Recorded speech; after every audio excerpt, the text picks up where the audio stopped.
Despite urging from the Supreme Leader, opinion polls suggest there will be a low voter turnout. Several candidates were disqualified from running, prompting many to doubt the legitimacy of the vote itself.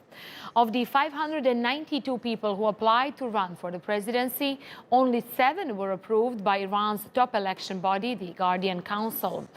On Wednesday, the only reformist candidate and 2 others withdrew, leaving 4 in the running, 3 of them conservatives.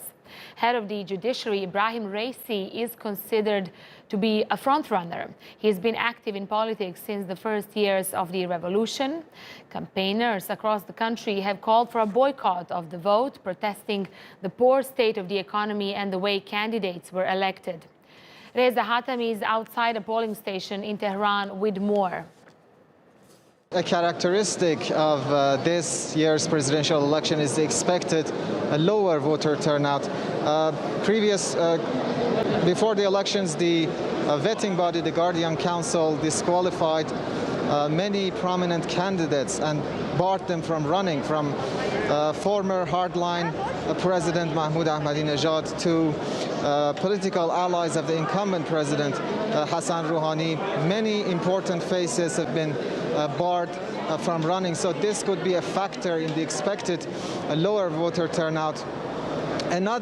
But even before the disqualifications, there was little voter enthusiasm, in part due to the economic hardships of the country after the 2018 U.S. withdrawal from the Iran nuclear deal. More than 50% of the Iranians have been pushed below poverty line, and voter apathy, voter disillusionment and anger has been running high. And another factor could be the coronavirus pandemic. The country has faced waves after waves of the pandemic. The current daily death toll stands well above 100, and many people may be reluctant to venture out to a polling station on a busy day.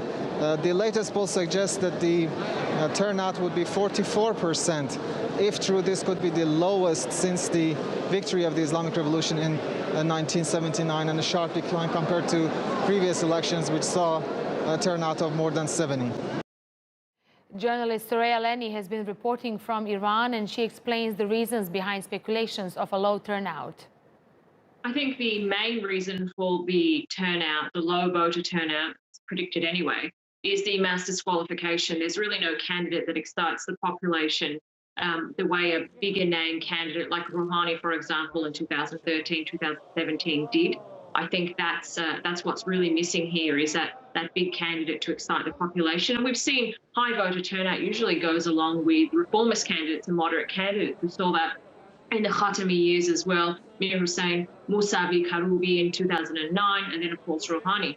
We don't have that in this election as well. I also think the other problem is the fact that the Biden administration hasn't repealed Trump-era sanctions and maximum pressure. And I think if they did that when the new US administration came in, there may have been a little bit more motivation from the Iranian public to participate in this election, and perhaps less motivation from the Guardian Council to disqualify so many people. Well, the JCPOA, the nuclear deal, is now state policy, so that's not going to change with a change of administration. I do think that there is a small window here where this should get done and needs to get done, because by the time the new president is sworn in, that should be around August, that means there technically would be a new negotiating bloc and team members to deal with. And, you know, this JCPOA has been in the works for a very long time. There's a lot of a good morale, I guess, that was built in relationships between all of the sides and the Iranian parties. So I don't think changing negotiating teams will be very beneficial. I do think the deal will be done, and I think it's in everybody's benefit, including